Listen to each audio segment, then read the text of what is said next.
Welcome to Chapter 3. This is the chapter on adulthood and autonomy. So, in the previous chapter, we looked at our childhood and adolescence to see the influences from that time period on the person that we are today. And what we're going to do in this chapter is look at kind of where we are today and if those influences are still affecting us and how we can find our own independence and our own way, free of the influences from childhood that maybe were hurtful or not productive, while maintaining the influences from childhood that shaped good values and qualities within us. So, in adulthood, we're really kind of on this path towards autonomy or independence as we kind of physically move out of our primary caregiver's home, which for a lot of people is their parent or grandparent or whoever raised you. So you physically move out and you kind of start to support yourself and create your own life, maybe your own family or maybe your own business or maybe you move, you travel. But we also want to start kind of psychologically separating ourselves from our parents as well. Not completely, but we don't want to be psychologically dependent on our parents anymore. We want to start to develop relationships with other people so that we can have a full life and have friendships and romantic relationships and work relationships. So, some of the questions to keep in mind as we cover this slide are you psychologically still dependent on your parents? And also, which of their influences are helping you in your maturity, in your path for autonomy, and which of their influences are hurting you, if so at all? So, we're going to start by talking about what autonomy is.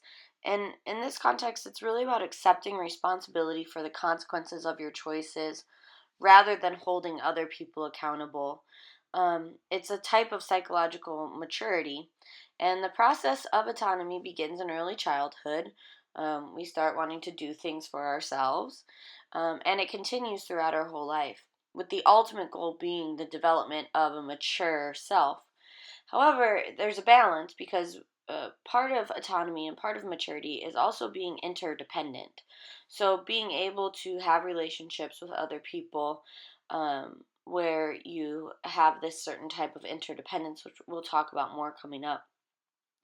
And cultural factors play a key role in determining the kind of relationships that govern one's life.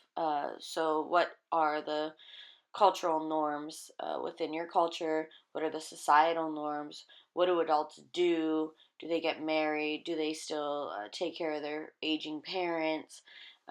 Do they put their family before themselves, or do they put themselves first? So, all of these things really affect this path towards autonomy.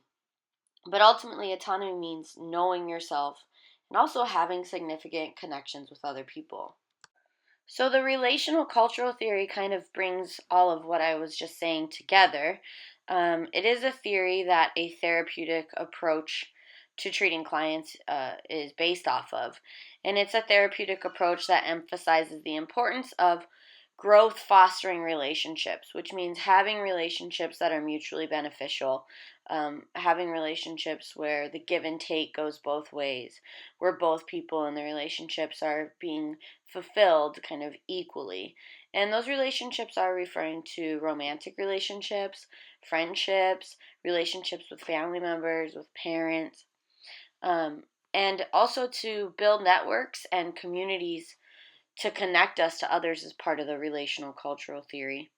So that's what we're really talking about when we're talking about interdependence. The idea is that if we have this interdependence with people and we can have these mutually empathetic and fulfilling relationships, it will help us to be a more authentic person and we can then be more fulfilled. And we do need interdependent relationships with people other than just our parents to have a full, meaningful life. And the relational cultural theory argues that we should consider how culture affects our relationships and see if we're just kind of going along with these cultural norms. Like I said earlier, some cultures have this kind of norm where there's an emphasis on taking care of like the family elders over yourself. And so this theory says just take a look at that and see if that's really benefiting you in your life, or if it's hurting you, or if it needs some adjustments, or what. So taking a look at your culture, developing interdependent relationships with other people is really kind of the main takeaway from relational cultural theory. So one of the ways that psychologists help people to recognize early patterns in their life or early influences in their lives that are now affecting their growth and the person that they are today is by doing something called transactional analysis. And this is a theory of personality and a method of counseling developed by the guy you see here on the slide, Eric Berne. And it's based on the assumption that adults make decisions grounded on past premises, usually ones that they got from their parents or their primary caregivers, that were at one time appropriate for survival needs, but that may no longer be functional as an adult.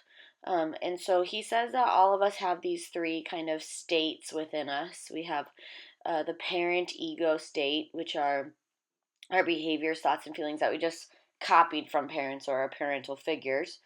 And then we have our adult ego state, which are the direct responses that we have to the here and now.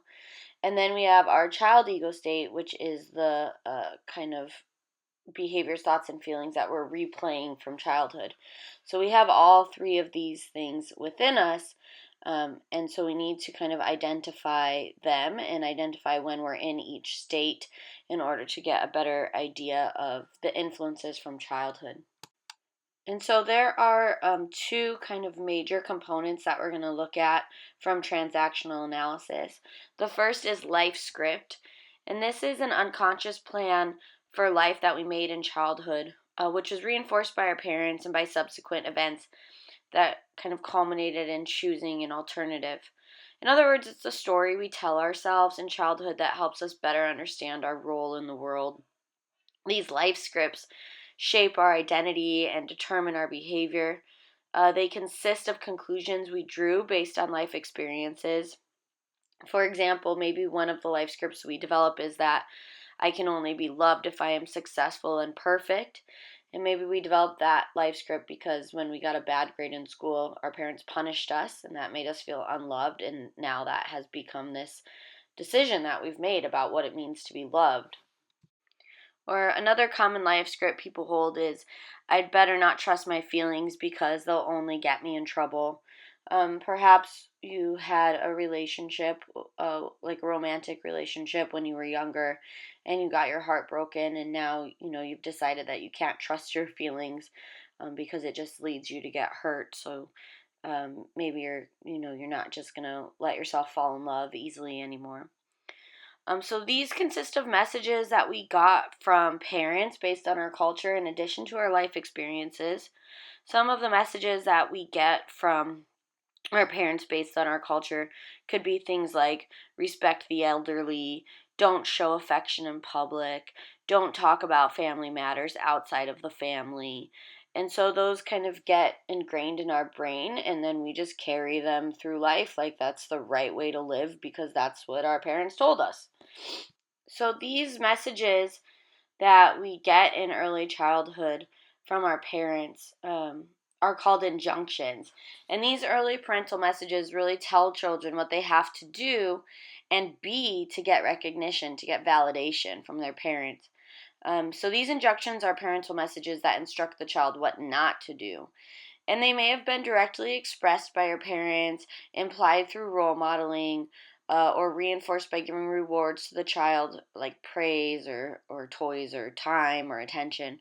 So reinforced by giving rewards to the child for certain behavior. Or they could just be misinterpretations or fantasies of the child not really understanding the message their parent was trying to give to them. So some of the common injunctions are don't be close, which discourages the child from coming close. It's a lack of attention and affection. a lack of physical touching, a lack of positive praise and rewards, that all send signals that can be interpreted as don't be close to me.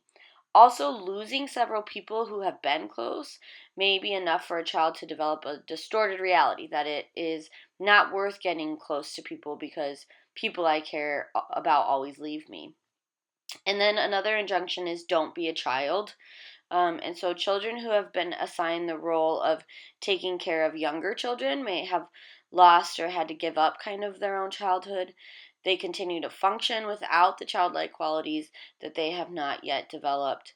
And so other methods of conveying this distorted reality or this parental injunction include telling a 5-year-old to grow up or giving a toddler praise for being a little man or a proper little lady. Um, and then another one is don't succeed. A father may send the distorted reality to not do better than me by quitting when his son begs to win at a game they are playing or begins to win at a game they are playing. Expecting perfection or frequently saying things like you can't do anything right or what the hell is wrong with you are other ways that this parental injunction often gets conveyed. Another common one is don't be you. Children who get the distorted reality that they are not the sex that was preferred by their parents adopt this injunction. So, for example, maybe a mother with 4 boys who wanted a girl subconsciously makes the youngest one her daughter.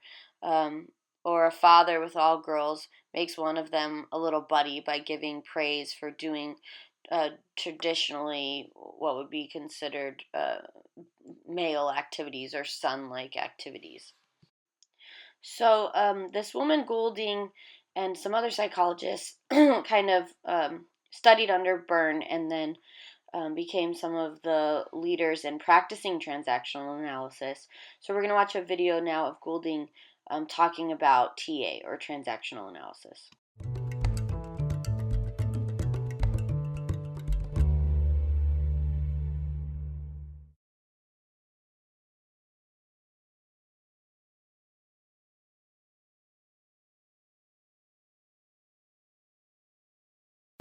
Just what is transactional analysis? Transactional analysis is a theoretical structure. They used to talk about it being truth. Theory never is. Yeah. It's a theoretical structure that is very useful in lots of different ways. And you mentioned parent, adult, child, script, games. It gets more complicated than that, of course. Everything does. There's the old story of when Eric Byrne, the founder, was on an aeroplane and talking to someone who was an astronomer. And what do you do? Oh, I'm founder of transactional analysis. And he said, oh, yes, parent, adult, and child. And I'm okay, you're okay. And Eric said, yes, sort of like you, twinkle, twinkle, little star.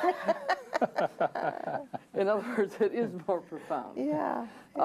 It's used not just in psychotherapy.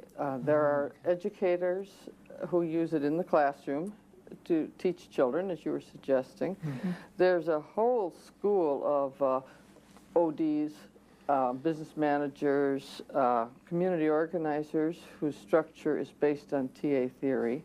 It's particularly popular in Australia, New Zealand, and all of Europe. They have huge conferences. Yeah. How did you get into transactional analysis?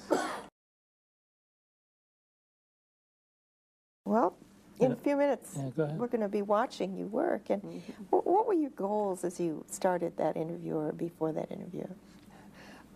My goals are always to find out what the client wants and see where the client is going to go. In addition to that, of course, because it's a teaching tool, I wanted to demonstrate redecision. I wanted to find an early scene.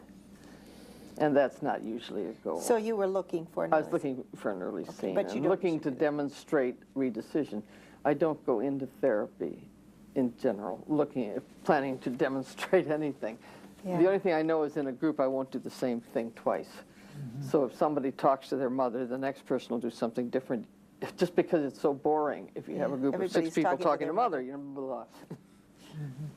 And also I use a lot of humor, which I'm not sure I did in It wasn't a very humorous thing. That wasn't. So you're going to find out what the client wants, and then do you do a structural analysis about the parent, adult, child? No? Never.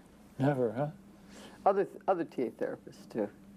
Do you do I'm something? much more interested in their experiencing It- and feeling and thinking. Is there an assessment then? You find out what the client wants, Yeah. and then give it to them, or is it? Then set up find out what blocks them having what they want. So that would be your So that assessment. would be the assessment, discover be the it. blocks? Yes. Uh-huh. And then find how that block got started. Not really, I'm never looking for the very first scene, but a scene that'll demonstrate the block. And then find a way to get around it. The way of getting around it might be to experience it, and possibly just simply to congratulate themselves for living through that time. Mm-hmm. Sometimes it's to realize, hey, mother had a point. I was just in my growing up stuff. Sometimes it's to do the scene differently. For instance, what I'd like to have done with this woman, but she wasn't ready for it, was to say, hey, you all, do your thing. I'm going outside and play. And that often works. She wasn't ready for that, and I really don't think I push clients. So we'll watch you move through like 4 steps, if I could maybe. Sometimes. Something like finding out what the client wants. Yeah. And if it's doable, logical, legal. Okay, and then yeah, okay, and then you discover what blocks them from getting it. Yeah. You go back to the etiology of where this came about, Yes, or a scene that will demonstrate it. and then how do you get around it? And then the person doing or thinking or feeling something quite different within the scene from the way it had been when they were little. So there's a reenactment then. Reenactment, but and a change. And a The person positive must change, not the parent. Okay.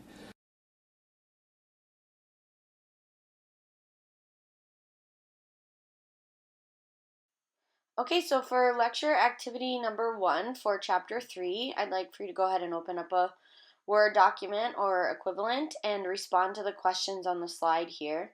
Give me a 1 to 2 sentence response per question, and just kind of think about what we've been talking about so far in this lecture in terms of how your childhood influences who you are today, especially the messages that you heard in childhood. And really what we're doing is we're trying to use these questions to identify those injunctions that we got from our parents or our caregivers that have turned into assumptions that are maybe no longer serving us, so that we can then learn to construct new beliefs in their place. One of the ways psychologists help clients to construct new beliefs in the place of beliefs that are no longer serving them, often beliefs that they got from those parental injunctions, is with what's called rational emotive behavior therapy. And it's a form of cognitive therapy where we kind of look at your thoughts, what you're saying to yourself, and dispute them, especially if they're irrational or not based in reality or no longer serving you. So this gentleman on your screen is Albert Ellis, and he is the developer of rational emotive behavior therapy. And it's based on the premise that emotional and behavioral problems are originally learned from significant others during childhood. So according to Ellis, faulty thinking is what leads to being emotionally upset. And he says that you can best change your feelings and actions by changing your beliefs. He says it's essential to identify and challenge any self-defeating beliefs that you have. So what we mean by self-defeating beliefs or self-defeating thinking is negative and dysfunctional statements that we repeatedly say to ourselves. So Ellis says that in order to identify some of these self-defeating thoughts, that we should become aware of our shoulds, oughts, and musts. So if you're telling yourself, I must do this, I should do this, I ought to do this, Ellis says, look at where that comes from. Where did you get these ideas that you have to do certain things? And are they still applicable? Are those shoulds, oughts, and musts appropriate? So he says that many people are unhappy because they hold unrealistic beliefs. And some of the common unrealistic beliefs that he's seen from his clients are that a person feels they need love or approval from everyone for everything that we do, that we must be successful at everything to be considered worthwhile, or that it's horrible when things don't turn out the way we want them. Excuse me. These irrational beliefs trigger negative emotions, and those negative emotions just kind of make us feel like our beliefs were accurate. So we get kind of in this vicious cycle where these negative emotions are supporting our irrational beliefs. So if you look at this slide, you'll see this kind of ABC model, which is really the center of rational emotive behavior theory and therapy. And so it's based off of the ABC theory of personality, which suggests that people's problems don't stem from activating events, but rather from their beliefs about such events. So bad things can happen to you, and you can be just fine. What the issue is how you react to those bad things. And if you react to those activating events or those negative events in a way that is irrational, then it's just going to kind of create this cycle of emotional consequence and feeling bad. And it's the reaction that is really where the problem lies within, not the actual kind of negative event. So to kind of break it down, A in the ABC model is the activating event, which is the negative thing that happens. And this slide says, I asked Jackie out on a date and she said no. And that can lead to irrational or faulty beliefs, which is B in the model. And this is when the individual reads into the event incorrectly and starts having negative thoughts like, I will never find love, which then leads to emotional consequences. So now you have bad feelings, which just kind of reinforces those faulty thoughts. So these negative emotions are the emotional consequences, or the C in the ABC model. For example, saying something to yourself like, now I feel hopeless and depressed and I don't want to do anything. And those kind of just feed back into those beliefs. So rational emotive behavior therapy then says that what we need to do after the emotional consequences is dispute those faulty beliefs. And so with the help of a therapist, the client can challenge those negative thoughts to change how they feel. For example, saying to yourself, it's okay, there are other fish in the sea, and I'm a great catch. So some of the ways that psychologists have helped clients to deal with negative self-talk or those self-defeating statements is with something called self-instructional training, which was developed by Donald Meichenbaum. And he has clients become aware of their negative self-talk and the stories that they tell about themselves to themselves, which enables them to change their stories and acquire positive coping skills. So utilizing self-instructional training, we can acquire positive coping skills after becoming more cognizant of our internal dialogue. So we can figure out the things that we're saying to ourselves that are not really helpful, and then we can learn techniques through this in self-instructional training that will help us to change that negative internal dialogue to be more positive, realistic, optimistic type of statements. And so Meichenbaum argues that if we first change our behavior, then our thoughts will follow. And his belief is that it's easier to start with behavior change than cognitive change. So if you just start kind of acting as if you are confident, then it becomes easier to adjust your thoughts to match that behavior. So then you can start telling yourself positive affirmations to make you more confident once you're already acting more confident. And so he says that by changing our internal dialogue after we, first kind of change our behavior, we become open to learning new skills and behaviors that will enhance our lives. So let's watch a video of Meichenbaum doing this therapeutic technique with a client.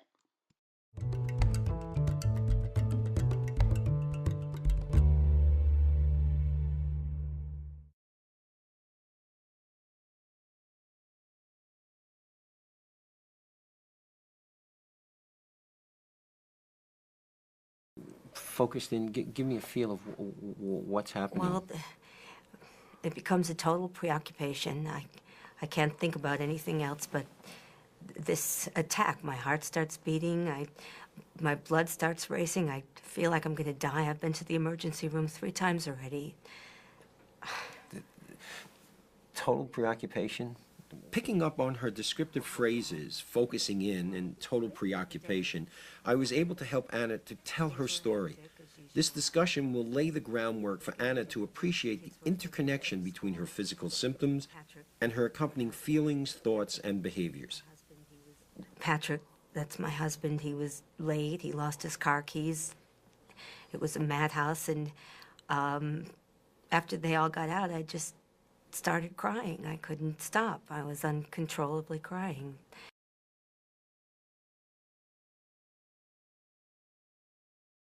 Perhaps we can help Anna appreciate the rest of her story. Was there any way that you acted as a barrier? She was more than just a dumped-on daughter. She was also a protective sister. Well, yeah, I guess. I kind of took in all his stuff, and he could yell at me and tell me I was a total failure, and then he left them alone. It's interesting to note Anna's comment that she took in all her father's stuff in light of her metaphor of stuffing her own feelings. In that way, are you any way like your mom? Well, there was one time that, I don't know, I had done something. I can't even remember what it was. I just remember the situation that he told me I was just stubborn. I was just so stubborn. Mm-hmm. And she took me aside, and she said, no. She said, don't listen to him. You're not stubborn. You're tenacious. That's what you are.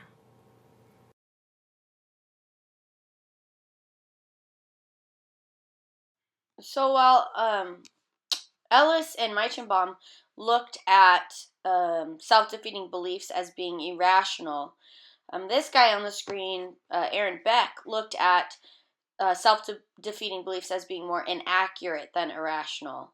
And so he started a type of therapy called cognitive therapy, where clients conduct behavioral experiments to test the accuracy of their beliefs. And some of the things that he would do would be to have his clients watch videos of other clients saying their beliefs, I'll never be loved again, things like that.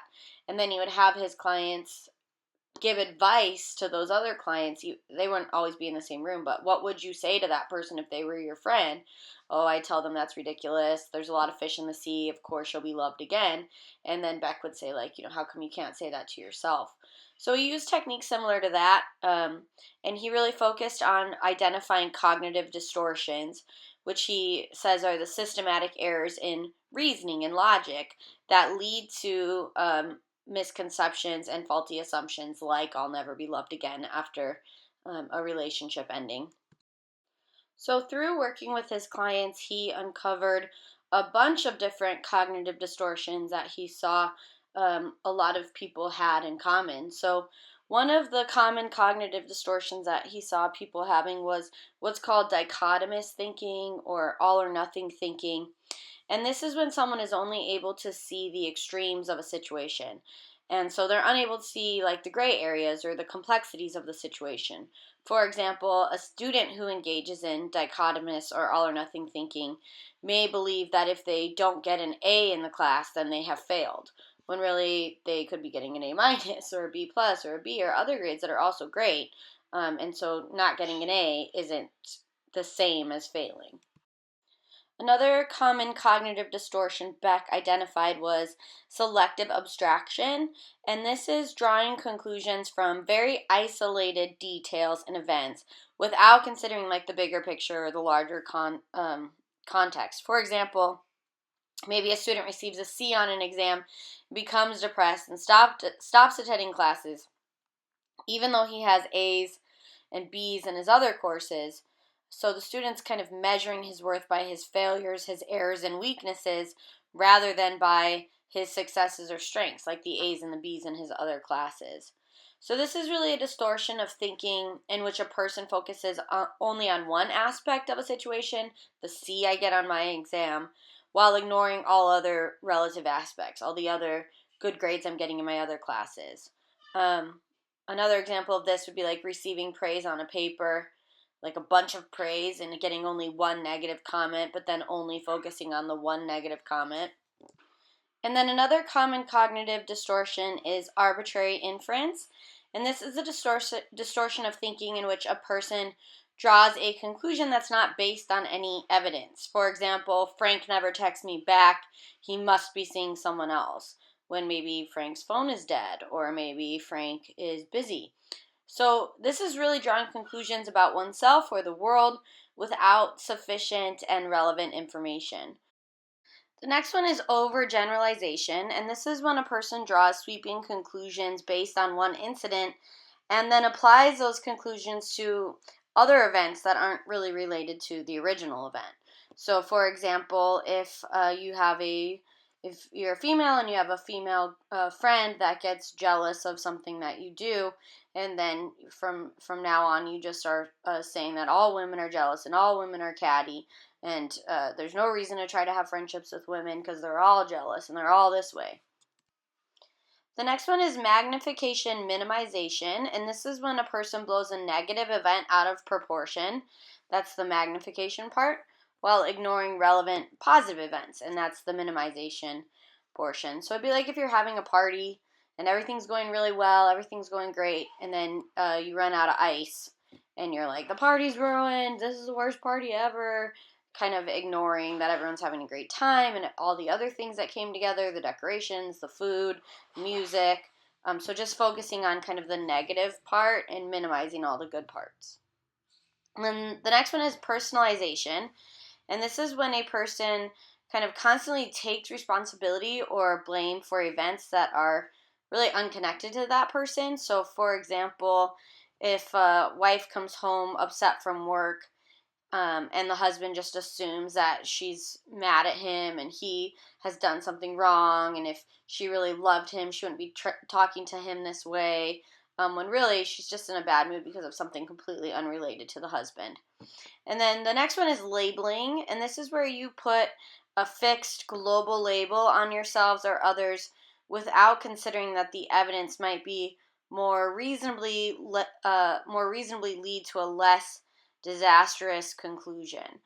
So, for example, if you catch a person in a lie and you're like, they're a liar, they're no good, they're the worst, maybe they just told one lie, they made a mistake, they're just a person.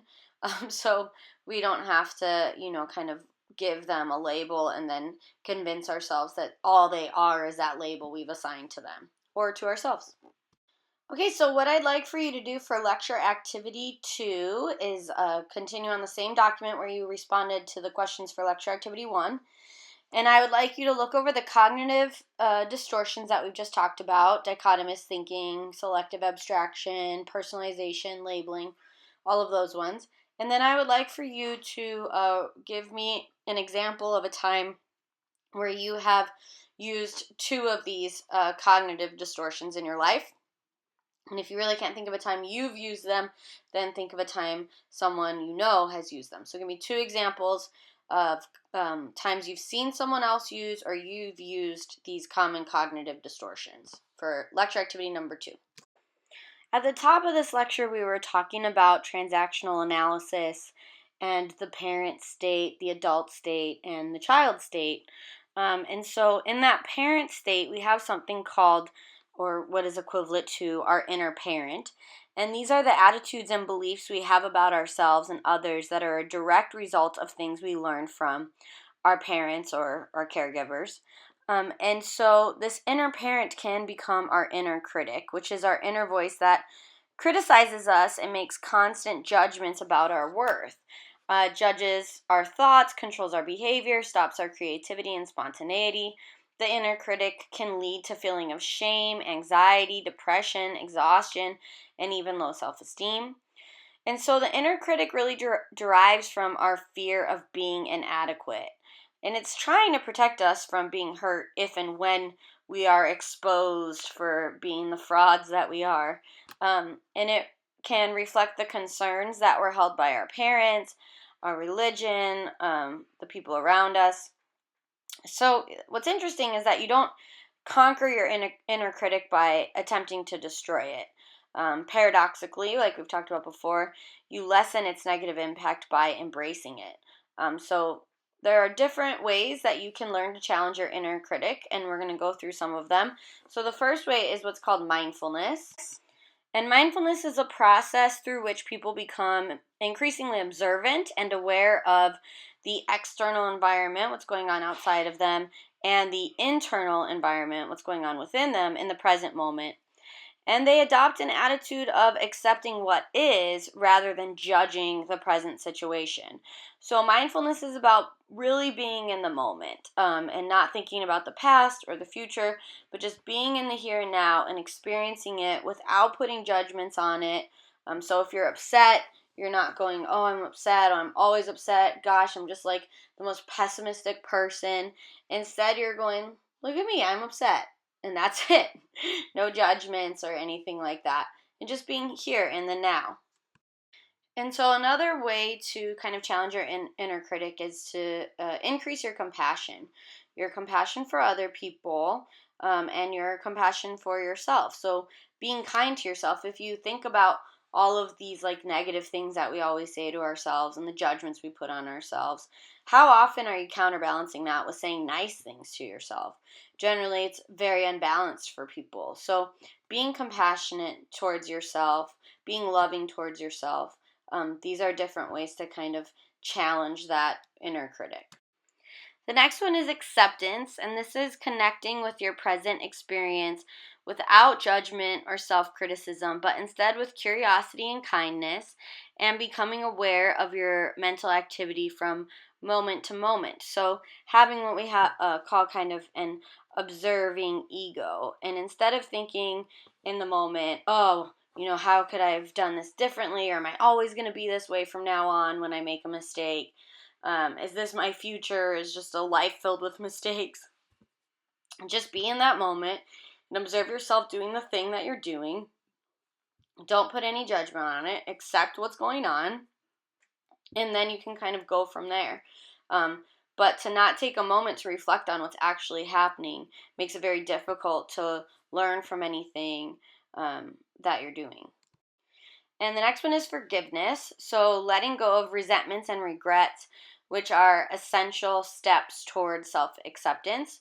So forgiving other people for their transgressions against you, and forgiving yourself for transgressions against yourself or against other people. Life is filled with mistakes. We all make mistakes. It's just part of the human experience. There's no way around it. No one gets through this life unscathed or without making mistakes. And so instead of being angry at yourself or being angry at others, we have to learn to forgive so that we can move forward. Holding on to regrets and anger and things like that doesn't help the situation at all. It doesn't help you especially. So we oftentimes focus on what we don't have or what's going wrong or what's upsetting us. And one of the things that's really helpful is to kind of flip that and instead adopt an attitude of gratitude. Try to look for things that you can be thankful for as opposed to spending your time wishing for something more or different or better. Think about all of the things that you do have that are special or wonderful or make your life easier.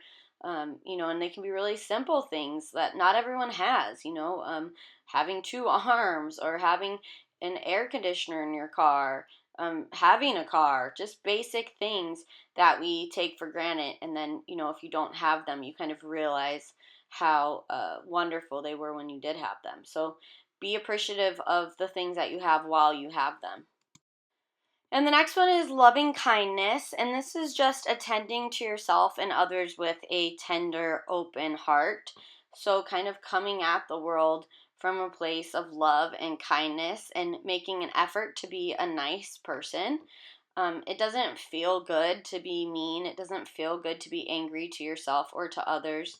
But it's hard to be nice. It's easier to just kind of dismiss people or be rude to people. Because that makes us vulnerable, right? So loving kindness is a challenge. It's something you really have to work on. But trying to recognize that, we're all here on this planet. We're all stuck inside these bodies that we've been given. and we're all just trying to make it through, adopting strategies to do that. And it's tough. And so if we can just kind of approach people without judgment or criticism, but instead with loving kindness and an open heart, it actually helps us to be kinder and more loving to ourselves in turn. And the last way we're going to talk about learning to challenge your inner critic is by doing a technique called best self visualization.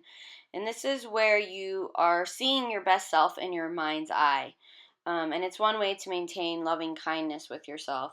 So kind of visualize the person that you want to be. Visualize your best self. Visualize yourself having the qualities of someone who is happy and healthy and loving and kind and grateful. And it sort of goes back to what we were saying about acting as if. If you can kind of visualize those things, you're more likely to be able to adopt them. Okay, so we're going to revisit Erikson's 8 psychosocial stages, and we are on stage 6, which is early adulthood. And so actually the whole category of early adulthood goes between the ages of 21 to 34. What we have here on the slide is from 18 to 25, which is early adulthood, but it's a subsection of early adulthood called emerging adulthood. So we'll start by talking about the broader concept of early adulthood, again, which is ages 21 to 34. And this involves developmental tasks such as establishing a clear gender identity, finding an occupation, separating from family of origin, like we said, kind of psychologically separating and physically separating, and developing a personal worldview. And so Erikson says that we're really only able to enter adulthood once we have mastered the conflicts from adolescence, particularly identity versus role confusion. And so he says the core struggle in early adulthood is intimacy versus isolation. And in Erikson's psychosocial view of development, this is really the core struggle, and it involves sharing, giving of ourselves, and relating to another. And so we can kind of accomplish this in love relationships. But the potential problem is that if we don't develop an intimate relationship, or we don't have practice in an intimate relationship, he argues that then potentially we can alienate ourselves from others. Or even if we do have a romantic relationship or an intimate relationship, but it ends up kind of going south, then we can kind of have difficulty with commitment. He argues that then we might be more likely to be more promiscuous and things like that. And he says that the inability to develop intimate relationships really comes from not having a clear sense of identity. The next stage of Erikson's 8 psychosocial stages is middle adulthood, which is from approximately 25 to 65 years. And so he says that when we're in our late 20s to early 30s, there's kind of an inner turmoil that increases as values and beliefs are changing and commitments are being made.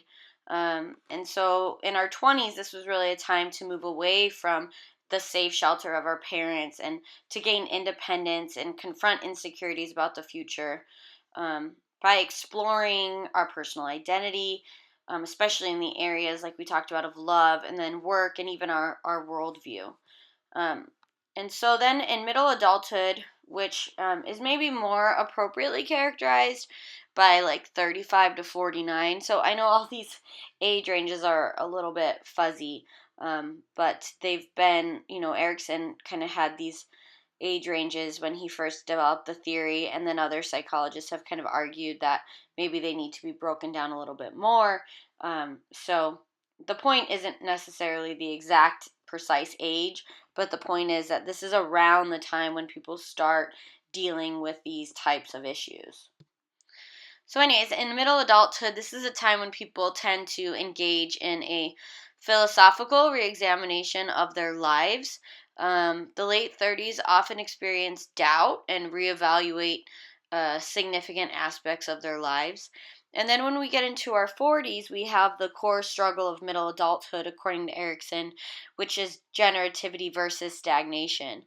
So generativity means to generate, to create something, so that when you are no longer on earth, you have left a legacy behind, whether that be a garden or advice for kids or a business. So it really means being productive in a broad sense. It could be with career or leisure time activities or teaching or caring for others, just some meaningful task or work. And the potential problem is that if we don't feel this sense of generativity, then we can experience a form of psychological death, which is more commonly referred to as a midlife crisis. So, a midlife crisis is a turbulent period of doubts and reappraisals of one's life. Um, a lot of times it does involve some feeling sorry for oneself, and kind of trying to develop a new, maybe younger identity. The classic kind of psychology textbook example is like a man that is like leaves his wife for a younger woman and gets a red convertible car. So it's usually a period where people are kind of suffering and they're struggling, maybe having some doubts or regrets about their life. Not everyone goes through a midlife crisis, especially not if you are experiencing generativity and creating and feeling purpose. So then in our late middle age, which is early 50s to mid 60s, this is a time when many adults begin to consider retirement, pursue new interests, and think about what they want to do for the rest of their lives. And so in the 50s, we begin the process of preparing for older age. And this is a time to consider new sources of meaning in our lives. All right, and then we have the final stage, which is late adulthood, and this is mid 60s and up. And Erickson says this is a time to put life in perspective and accept who we are and what we have done. He says in our 60s, this is a time to examine priorities and make new decisions. People often think of what they want to do with the rest of their lives during this late adulthood period. So, according to Erickson, the core struggle of this particular stage is integrity versus despair. And he says that ego integrity or integrity is a feeling that your life has been productive and worthwhile, and that you have managed to cope with failures as well as successes. So it means that you can accept what you cannot change about your life, and you don't have any regrets, and you take accountability for where your life is. But if you can't achieve that ego integrity, then Erickson says that there's potential for you to die in a state of despair, which is kind of wishing that you had another chance at life, feeling fear about death, maybe hopelessness, maybe even self-disgust. So we want to be able to look back on our lives and feel that we've spent our time well, and that we've, made mistakes, of course, but being able to forgive ourselves for those mistakes and focus on the positive aspects of all that we've done and experienced and seen and accomplished in our years on this planet. So there's a lot of stereotypes about elderly people, like the ones you see here on the slide, that they're not creative, that they're set in their ways. You know, the old saying, you can't teach a old dog new tricks. Older people are not capable of learning or contribute anything to society. Some people think that older people experience social isolation and depression.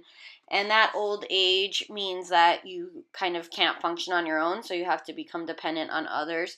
And it's not to say that there aren't some people that are elderly that do experience these things, but it's definitely not true for all elderly people. In fact, only 10% of Americans over 65 have chronic health problems that interfere with their daily living. And we know that vitality is a state of mind. There is a 100-year-old man that sprinted in a race and plans to do it again. And so when we look at people that live to be 100 years old, they often cite the following elements that led to their long lives. So things like good genes, meaningful work, being around friends and family, being charitable, staying involved in life, not retreating or isolating. Spirituality, a good sense of humor, exercise, healthy diet, forgiveness, expressing irritations rather than holding them in, having a sense of self-pride, and having the ability to grieve losses. So because of these stereotypes, sometimes people that are elderly experience ageism, which is prejudice toward or stereotyping of people simply because they are perceived as being old. And there are even elderly people that can be ageist kind of against themselves by accepting these myths and buying into them. So it's important to know that being elderly doesn't mean that you are going to have these stereotypical characteristics. A lot of it has to do with your mindset. So the quality of late adulthood will depend a lot on how well you treat yourself, and how much you do some of the things that we've talked about in this chapter today in terms of gratitude and mindfulness and forgiveness and acceptance and things like that. Okay, so that's it for this chapter. You just had those 2 lecture activities.